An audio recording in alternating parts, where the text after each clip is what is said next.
धरती पर भूकंप क्यों आता है?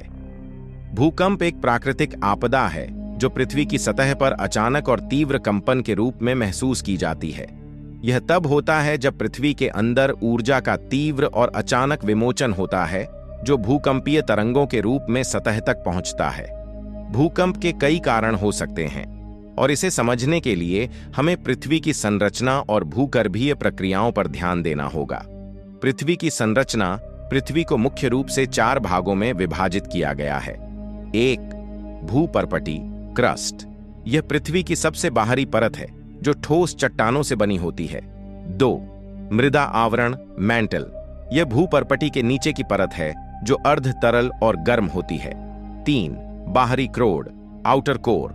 यह तरल अवस्था में होता है और लोहे व निकेल से बना होता है। 4. आंतरिक क्रोड इनर कोर। यह पृथ्वी का सबसे अंदरूनी भाग है जो ठोस अवस्था में होता है। पृथ्वी की भूपर्पटी कई टुकड़ों में विभाजित होती है जिन्हें टेक्टोनिक प्लेट्स कहा जाता है। ये प्लेट्स लगातार धीमी गति से गतिशील रहती हैं। प्लेटों की यह गति भूकंप के मुख्य कारणों में से एक है। भूकंप के मुख्य कारण 1. टेक्टोनिक प्लेटों का टकराव। जब 2 प्लेटें एक दूसरे से टकराती हैं, अलग होती हैं या आपस में खिसकती हैं, तो इनकी सीमा पर तनाव उत्पन्न होता है। जब यह तनाव एक निश्चित सीमा तक पहुंचता है तो प्लेटें अचानक खिसकती हैं, जिससे ऊर्जा का विमोचन होता है और भूकंप आता है। 2. ज्वालामुखी विस्फोट। ज्वालामुखी के विस्फोट के दौरान भी भूकंप आ सकता है।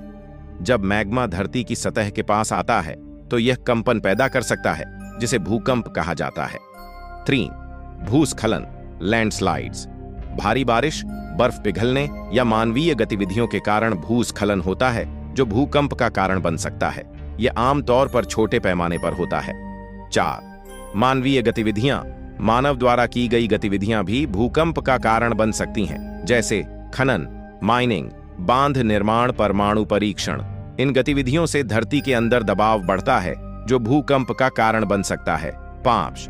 भूपर्पटी में दोष रेखाएं फॉल्ट लाइंस। भूपर्पटी में कुछ विशेष स्थान होते हैं जिन्हें दोष रेखाएं कहा जाता है। ये स्थान प्लेटों के बीच की सीमाएं होती हैं जहां भूकंप आने की संभावना सबसे अधिक होती है। भूकंप के प्रभाव कई प्रकार के होते हैं, जैसे 1. भौतिक प्रभाव, इमारतों और पुलों का गिरना, सड़कें और रेलवे पटरियां टूटना, बिजली और पानी की आपूर्ति बाधित होना। 2. पर्यावरणीय प्रभाव, पहाड़ों और जंगलों का क्षतिग्रस्त होना, नदियों और झीलों का मार्ग बदलना। 3. मानवीय प्रभाव, जान माल की हानि, विस्थापन और पुनर्वास की आवश्यकता। भूकंप का मापन। भूकंप की तीव्रता को मापने के लिए रिक्टर स्केल और मोमेंट मैग्नीट्यूड स्केल का उपयोग किया जाता है। यह 1 से 10 के बीच होता है, जहां 10 सबसे अधिक तीव्र भूकंप को दर्शाता है। भूकंप से बचाव के उपाय। भूकंप को रोका नहीं जा सकता, लेकिन इसके प्रभाव को कम किया जा सकता है। इसके लिए निम्नलिखित उपाय अपनाए जा सकते हैं। 1. मजबूत और भूकंपरोधी इमारतों का निर्माण। 2. आपातकालीन योजनाएं बनाना और भूकंप से बचने के लिए प्रशिक्षण देना। 3. भूकंप संभावित क्षेत्रों में अत्यधिक जनसंख्या और निर्माण कार्यों को नियंत्रित करना। 4. भूकंप पूर्वानुमान तकनीकों का विकास करना। निष्कर्ष: भूकंप एक प्राकृतिक आपदा है जिसे पूरी तरह से रोका नहीं जा सकता। हालांकि यदि हम इसके कारणों को समझें और सतर्कता बरतें तो हम इसकी विनाशकारी प्रभावों को कम कर सकते हैं। विज्ञान और तकनीक के विकास के साथ भूकंप से बचाव और प्रभावित क्षेत्रों में राहत कार्यों को और अधिक प्रभावी बनाया जा सकता है।